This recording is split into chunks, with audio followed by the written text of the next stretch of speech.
विचार करा, माणूस म्हणून जन्माला घातलं, आपण आपल्या भावना व्यक्त करू शकतो, आपण हसू शकतो, आपण रडू शकतो, आपण बोलू शकतो, आपण कुणाकडे कुणाची तक्रार करू शकतो, आपण कुणाची माफी मागू शकतो, कुणाला माफ करू शकतो. हे सगळं माणसाच्याच ठिकाणी आपल्याला पाहायला मिळेल. जनावरांना भावना व्यक्त करता येतात का? या हायवेला रोज 2-4 कुत्री मरून पडलेली असतात. त्यांच्या पिलांना पोलिसात जाऊन तक्रार करता येते का? आमच्या बापाची चूक नव्हती, याच्याच गाडीचा ब्रेक लागला नाही, आमची तक्रार नोंदवून घ्या. धाब्यांवरती कोंबड्या अशा गाडीला मागे काठी बांधलेली असते, त्या काठीला अशा उलट्या कोंबड्या बांधलेल्या असतात आणि त्या धाब्यावरती वाहून नेल्या जातात. त्यांच्या चोचीतनं फेस बाहेर पडत असतो, त्यांचे पंख फडफडत असतात, प्रचंड वेदना होत असतात. पण त्यांना तक्रार करता येते का की आता आमचा हा शेवटचा प्रवास आहे, आम्हाला माहित आहे, पण जरा नीट न्या? जनावरांना दुःख व्यक्त करता येत नाही, जनावरांना यातना व्यक्त करता येत नाही, त्यांच्या वेदना सांगता येत नाहीत, त्यांना त्यांचा आनंद व्यक्त करता येत नाही, त्यांना कुणाची तक्रार करता येत नाही. आपण किती नशीबवान आहोत मला सांगा बरं, की आपल्याला परमेश्वरानं माणूस म्हणून जन्माला घातला. मग आता आपण माणूस आहोत, तर आपल्याला माणूस पण सिद्ध करण्याची संधी भगवंताने दिलेली आहे. जगातला सगळ्यात हुशार प्राणी कोण आहे? महाराज, माणूस आहे. आणि कुणी जाहीर केलंय? हे माणसानंच जाहीर करून टाकलंय की आपण जगातले सगळ्यात हुशार प्राणी आहोत. पण आपली हुशारी ही आपण नको नको त्या कामासाठी वापरण्यापेक्षा आपल्याला आपलं जगणं समजून घेता येईल का?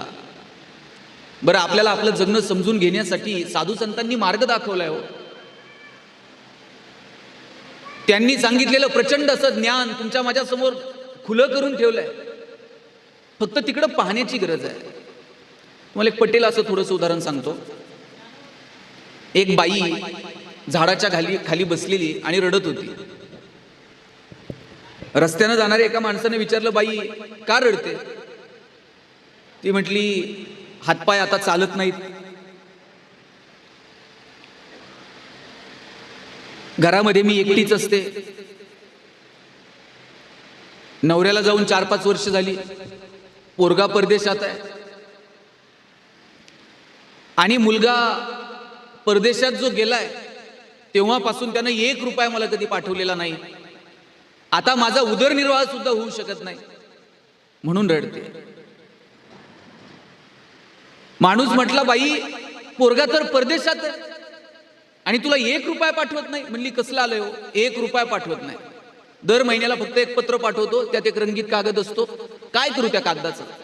तो कागद मी भिंतीवर चिकटून ठेवते, पण उदरनिर्वाहासाठी कधी रुपया पोरानं पाठवला नाही. तो माणूस त्या बाईला घेऊन घरी आला आणि घरी येऊन पाहतो तर काय, भिंतीवरती शेकडो रंगीत कागद चिकटवलेले होते. प्रत्येक महिन्याला आलेला पत्र आणि तो कागद बाईनं भिंतीवरती चिकटून ठेवलेला होता.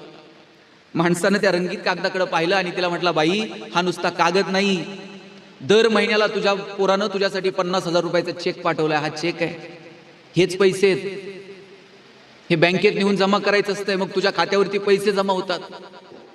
अशिक्षित आहे बाई, तिला त्या कागदाची किंमत कळू शकली नाही. त्या झाडाखाली बसून रडणाऱ्या बाईमध्ये आणि तुमच्या माझ्यामध्ये फार फरक नाही. तिला त्या ड्राफ्टची किंमत कळाली नाही, तिला त्या चेकची किंमत कळाली नाही, म्हणून ती रडत होती. आपल्या समोर गाथा आहे, आपल्या समोर ज्ञानेश्वरी आहे, पण आपल्याला त्याची किंमत कळू शकली नाही. आपण पोथीमध्ये बांधून फक्त कपाटात ठेवून दिली आहे,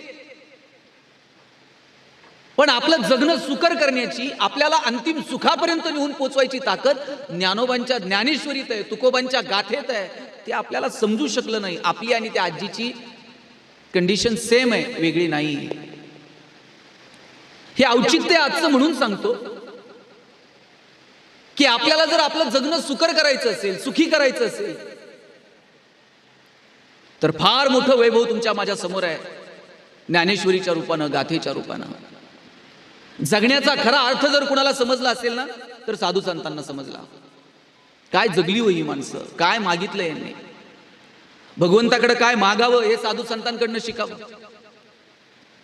काय मागितलं भगवंताकडे मागण्याची वेळ आली तर. तुकाराम महाराज म्हणतात, हेची दान देगा देवा तुझा विसर न व्हावा. मला सांगा ताई, देवाकडे जर मागायची वेळ आली तर आपण काय मागू देवाला? नवरा बायकोसाठी काहीतरी मागल, बायको नवऱ्यासाठी काहीतरी मागल, दोघं मिळून पोरांसाठी काहीतरी मागतील.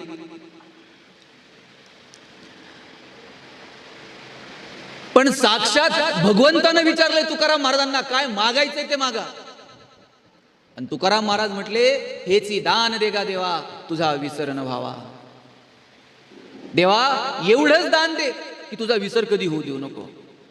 आपल्यापैकी कोण असं आहे का की जे देवाकडे गेलंय आणि देवाला मागितलंय, देवा काय असेल ते जगाचं दुःख सगळं माझ्या वाट्याला दे?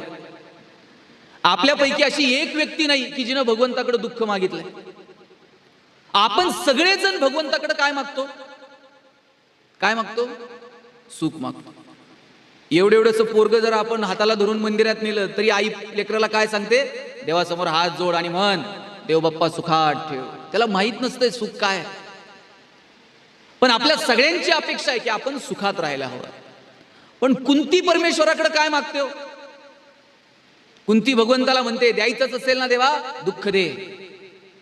कारण तिला ठाऊक आहे दुःखात श्रीकृष्ण धावून येणार आहे आणि त्याला पाहण्याचं सुख मिळेल. साधू संतांना सुखातली गंमत सापडली होती. तिथे पोहोचण्याचा राजमार्ग सापडला होता आणि तो मार्ग तुम्हाला मला दाखवण्याची सगळ्यांची धडपड आहे, पण आम्हाला तो समजून घ्यायचा नाहीये. आता माझा मित्र मला सांगत होता, परवा देवाला गेलो, म्हटला 4 दिवस झाले देवाला जाऊन आलो, 2 दिवस झाले घरातून उठलोच नाही. म्हणलं काय? म्हणलं इतके पाय दुखतेत. म्हणलं कसं काय? म्हणलं 8 किलोमीटर पाय पाय गेलो बिन चप्पलचं, सगळ्या पायाला फोड आले. म्हणलं देवानं तुला सांगितलं होतं का बिन चप्पलचं हे म्हणून? अहो माऊलींनी सांगितलं, देवाची द्वारी उभा क्षणभरी. एका क्षणासाठी सुद्धा देवाच्या दारात उभा राहिला. फक्त मनोभावे असावं. देवाची अपेक्षा नाही तुम्ही पाय पायच या आणि तुम्ही हेच करा, तुम्ही तेच करा.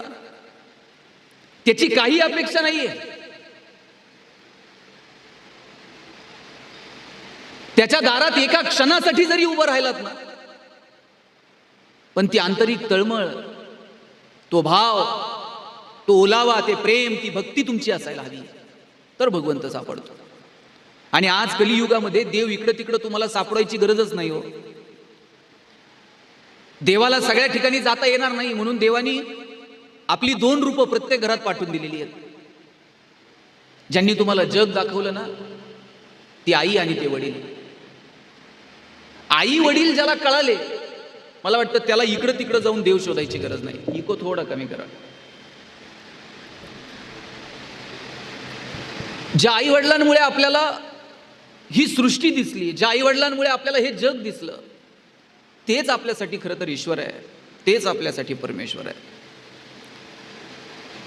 आणि म्हणून भगवंताकडे जर काही मागायचं असेल तर काय मागावं? तुकाराम महाराजांनी मागितलं, तुझा विसर होऊ देऊ नको. आणि मग भगवंतानं विचारलं की बाबा रे, घुमतोय थोडा, दिला तुला हा वर, मग तू काय करशील? तुकाराम महाराज सांगतात, गुण गायीन आवडी हेची माझी सर्व जोडी. तुकाराम महाराजांनी सांगितलं की आयुष्यभर तुझं गुणगान गात राहील. तुका म्हणे गर्भवासी सुखे घालावे आम्हासी. आम्हाला पुन्हा पुन्हा जन्माला घाल, पण आयुष्यभर प्रत्येक जन्मात मी तुझं गुणगान गात राहील. मी तुम्हाला हे सगळं का सांगतोय माहित आहे? की आपण सगळेजण ज्या सुखाच्या पाठीमागं धावतोय, तुमच्या माझ्या सहित आपण सगळेजण, आपला असा समज आहे की साधनांमध्ये सुख आहे. मी आता एक शेर वाचला मिर्झा गालिबचा. त्यात तो असं म्हणतो की हर किसी की खुशी बस एक कदम दूर है, लेकिन हर किसी के घर में सिर्फ एक कमरा कम है. तो असं म्हणतो की जगात प्रत्येकाच्या घरी एक खोली कमी म्हणतो. त्याला काय म्हणायचंय माहितीये का? त्याला असं म्हणायचंय,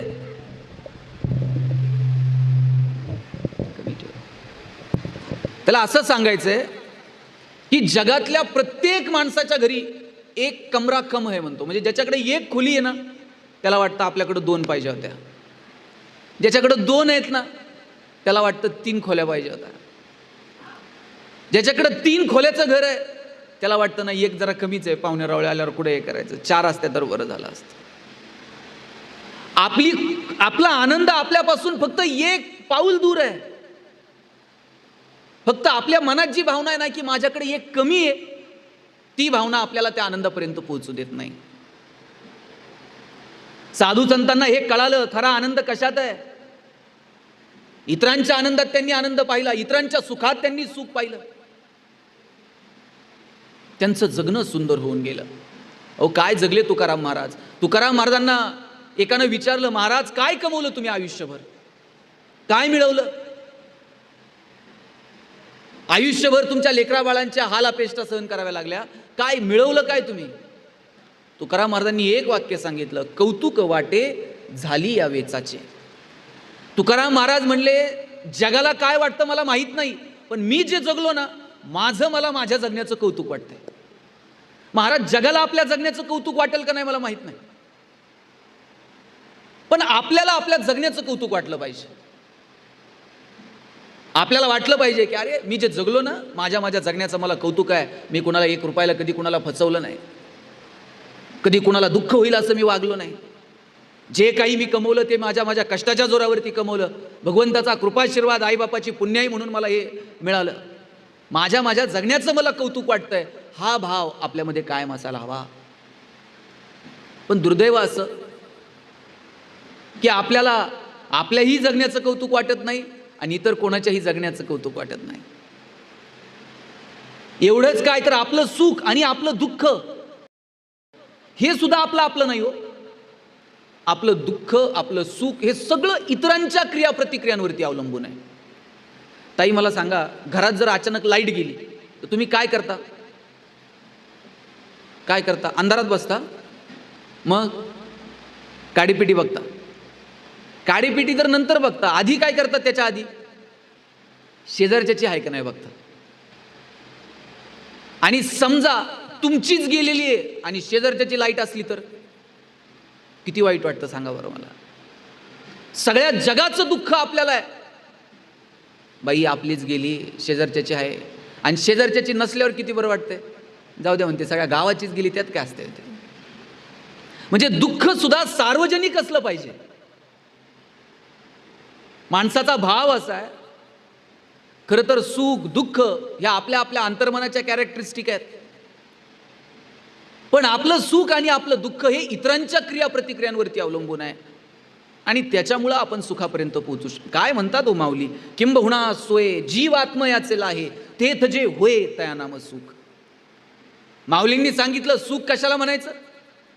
जे आत्म्याशी संबंधित आहे त्याला सुख म्हणा. आपण साधनांमध्ये सुख शोधायला लागलो. याचा अर्थ मी असा म्हणत नाही साधनं निर्माण करू नका, साधनं कमवू नका. साधनं आपलं जगणं सुकर करतात, सुखी करतीलच असं नाही, सोपं करतात. एरवी पायी जावं लागत होतं, आता गाडी आली, पटकन जाऊ शकाल, जगणं सोपं झालं. पण सुखी होईलच असं नाही. निवळ साधनांच्या जोरावरती तुम्ही सुखी होऊ शकत नाहीत. आणि निवळ साधनांच्या जीवावरती जर आपण सुखी झालो असतो तर जगातली सगळी श्रीमंत माणसं सुखी झाली असती. पण तसं आहे का? शिर्डीला गरिबांची संख्या जास्त आहे का श्रीमंतांची? आणि काय म्हणतात शिर्डीला आल्यावर लोक? त्या वारुळे महाराज त्या बाबांच्या पेटीत पैसे टाकतात, स्पर्धा लागते. कोण म्हणतंय बाबा तुम्हाला सोन्याचं सिंहासन घेऊन देतो, कोण म्हणतंय बाबा तुम्हाला सोन्याचा मुकुट घेऊन देतो. आणि मागताना बदल्यात काय मागतात बाबांकडं? कोण असं नाही म्हणत मी तुला 1 मुकुट देतो तुम्हाला 2 दे. हे बाबा पैसे आमच्याकडले ये म्हणतात, तुम्हाला 1 मुकुट देतो सोन्याचा, पण सुखी ठेव. ज्याच्याकडं सोन्याचा मुकुट द्यायची ताकद आहे ते काही विकत घेते की बाहेर, पण त्याला सुख विकत घेता येते का? त्याला रात्रीची नीट झोप विकत घेता येते का? अशी किती लोक सांगू तुम्हाला, कोट्यावधी रुपये, पण रात्रीची झोप येत नाही.